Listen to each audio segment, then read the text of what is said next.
जी sir, प्रशांत।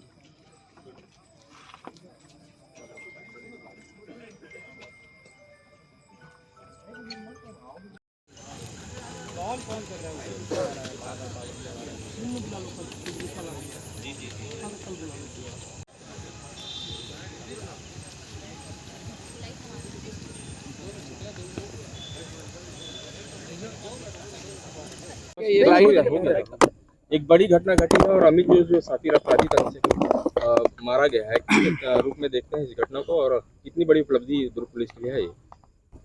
आप सभी लोग जानते हैं वो कितना शातिर अपराधी था। करीब 35 अपराध उसके ऊपर दर्ज हैं और 35 अपराधों में भी मुझे लगता है कि 4 या 5 शायद 307 के मैटर हैं, जिसमें उसने किसी के ऊपर गोली चलाई है, किसी के ऊपर चाकू से हमला किया हुआ है। एक 302 का मैटर है, उसके ऊपर है। 3 या 4 लूट के मामले हैं जिसमें वेपन के साथ उसने लूट किया हुआ है। तो काफ़ी शातिर क्रिमिनल था।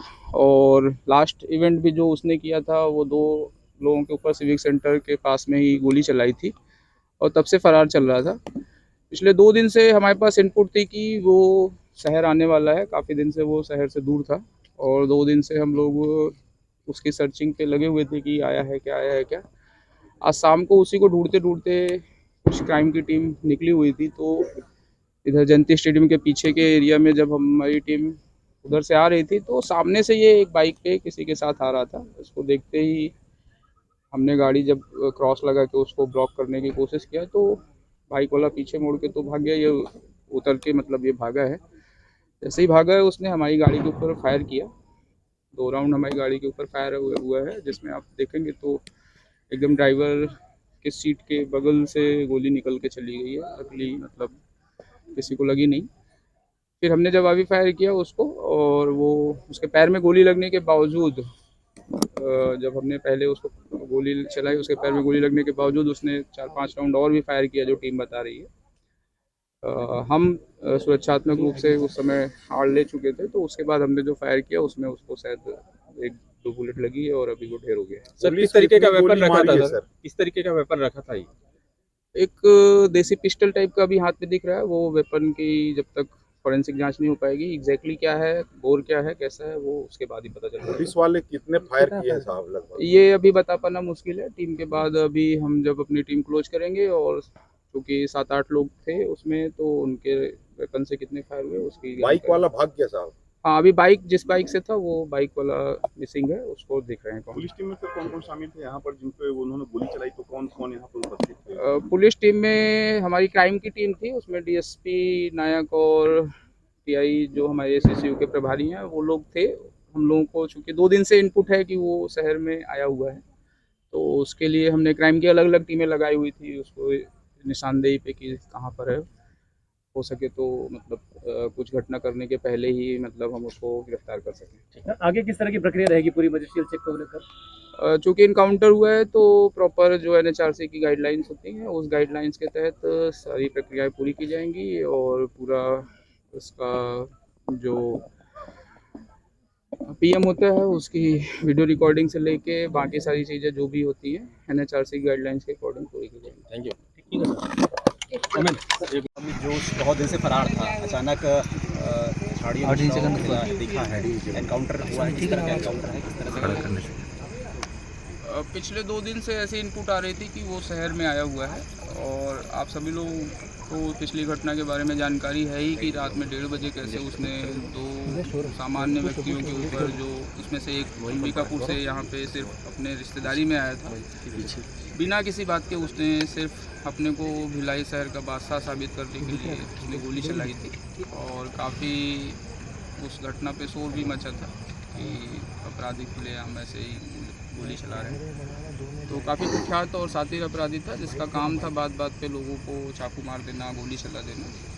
उसकी सूचना थी, पिछले 4 महीने से तो फरार था, बट 2 दिन से उसकी सूचना थी कि वो शहर में आया हुआ है और या तो सरेंडर करने कोर्ट में प्रस्तुत हो सकता है या उसकी अग्रिम बेल लग सकती है। बेल लगाने के लिए उसके वकील लोग तैयारी कर रहे थे। तो उसकी सूचना पे हम उसको सर्च कर ही रहे थे कि वो कहाँ आया है तो कहाँ छुपा होगा। वो सारी संभावित जगहों पे हमने 2 दिनों में लगभग सभी जगह सर्च किया था। तारतम्य में आज जब हम सर्च करने के लिए हमारी टीम निकली हुई थी तो जयंती स्टेडियम के ये पीछे वाले एरिया में वो बाइक, जैसे ही उसने टीम को देखा, पुलिस गाड़ी देखी तो वो बाइक से कूद के भागा है। बाइक से कूद के भागने के दौरान उसने पुलिस की गाड़ी पर 2 फायर किए जब पुलिस वाले उतर रहे थे तो, और जैसे ही फायर हुआ वो अंदर की तरफ भागा। हमारी टीम ने बचाव में रिटेलिएट किया तो उसके पैर में गोली लगी सर। पैर में गोली लगने के बाद भी वो इतना शातिर था कि उसके बाद भी वो गोली चलाता हुआ और अंदर की तरफ भागा है। 5-6 राउंड और चलाया उसने, जिसमें पुलिस पक्ष ने अपने बचाव करते हुए उसके ऊपर फिर फायर दिया तो वो वहीं पे मौके पर ढेर हो गया। कितने गंभीर से पुलिस के जवानों को कोई नुकसान या पुलिस के जवानों को कहीं कोई चोट नहीं आई है, भगवान की दया से सभी सेफ है, क्योंकि जो गोली चली है एकदम एक बगल से निकली हुई है तो लकली बच गए। अमित जोश का पिस्टल पहले था या उसके पिस्टल एक बार बरामद भी किया गया था, उसके घर से पिस्टल बरामद किया गया? उसके जीजा के पास से एक पिस्टल बरामद हुआ था जिसको बोला जा रहा था कि वो अमित जोश का है, और अमित जोश के पास 3 पिस्टल होने की पहले से भी सूचना थी, जिसमें से एक ही बरामद हुई थी और बाकी 2 बरामद नहीं हो पाई। जो सर अमित जोश के द्वारा जो फायरिंग की गई है वो पिस्टल मतलब देसी कट्टा है कि कोई महंगी पिस्टल है या कोई बाहर की कोई मेड इन चाइना जैसे कोई पिस्टल है?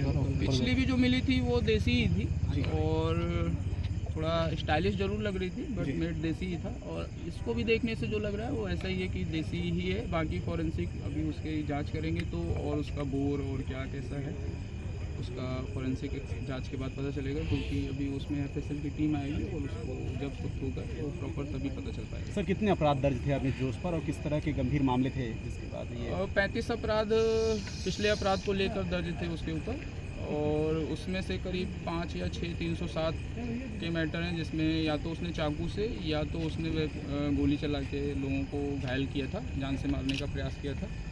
एक 302 का मैटर है और 4 लूट के प्रकरण उसके खिलाफ दर्ज है। इसके अलावा 354 और ऐसे करके टोटल 35 प्रकरण, सारे गंभीर किस्म के अपराध उसके खिलाफ दर्ज है। जो सर परिजनों को उनकी सूचना दे दी गई अमित जोश के? हाँ, उनके परिजनों को सूचना भी दी जाएगी अभी, और NHRC की जो भी गाइडलाइंस हैं इनकाउंटर से संबंधित उस पर सारी प्रक्रियाएँ पूरी की जाएंगी। ठीक।